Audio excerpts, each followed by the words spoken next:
என் பேர் Ram, middle class பையன். இதுதான் என்னோட லைஃப் கதை.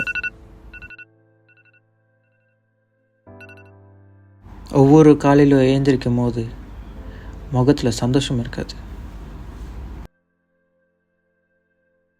அதே நேரம் மாதத்துக்கு ஒரு வாட்டி சம்பளம் போடும் போதும் நிம்மதியும் இருக்காது.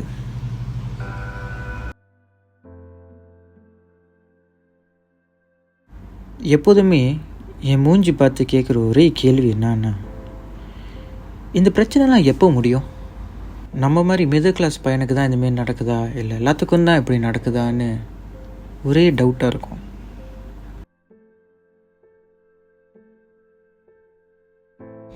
எப்போவுமே காலையில் ஏஞ்சி வேலைக்கு போகிறது தான் நம்ம வாழ்க்கையிருந்தா நமக்குன்னு நிம்மதின்னு எப்போ வரும், சந்தோஷம்னு எப்போ வரும்? அதுமாரி கேள்விகள் எல்லாம் நிறையா தோணிகிட்டே இருக்கும்.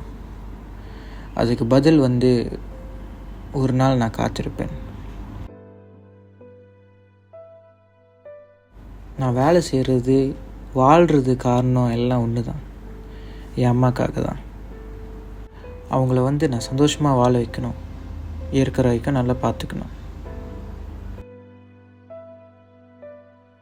நம்ம மாதிரி மிடில் கிளாஸ் பையனுங்களுக்கெல்லாம் மாதம் இந்த பணம் தாங்க நம்ம லைஃபே டிசைட் பண்ணுது. நம்ம எப்படி வாழ்கிறதுலேருந்து நம்ம எப்படி இருக்கணும்னு கஷ்டமாக இருக்குல்ல. அடிக்கடி தோணும் எனக்கு, என்னடா வாழ்க்கை இது, நமக்கு ஒன்றுனா கூட கூப்பிட கூட யாருமே இல்லை. அப்படி ஒரு வழின்னு ஒன்று இருக்குது. ஆனால் என்னால் என்ன பண்ண முடியும்? தனியாக உட்காந்து அழுகுதான் முடியும். என்ன பண்ணுறது, நம்ம சொசைட்டி அப்படி ஆயிடுச்சு. ஆண்கள்லாம் அழுந்தாக்கா அவனுங்க ஆண்களே இல்லைன்னு சொல்கிறாங்க. பழகிடுச்சு.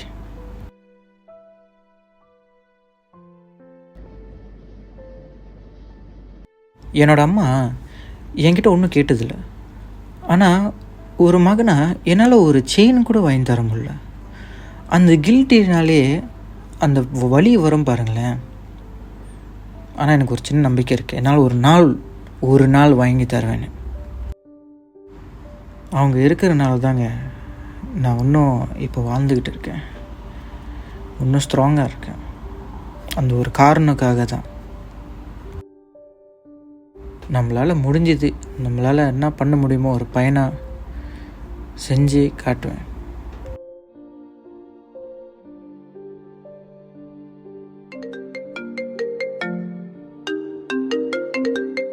சொல்லுங்கம்மா.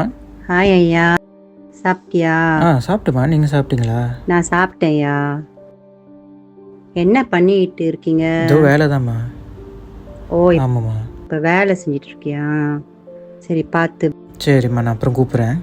பாய். அவங்களுக்கு மட்டும் தெரியக்கூடாது நான் கஷ்டத்தில் இருக்கேன்னு, ஏன்னா ரொம்ப உடஞ்சி போயிடுவாங்க. எனக்குள்ளே ஒரு நம்பிக்கை வந்துச்சு.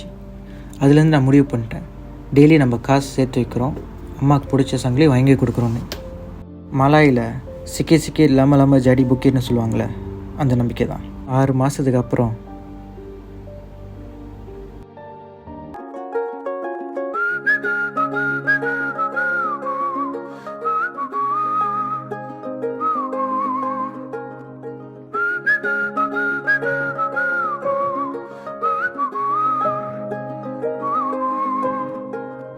some love is never spoken, only carried through every sacrifice.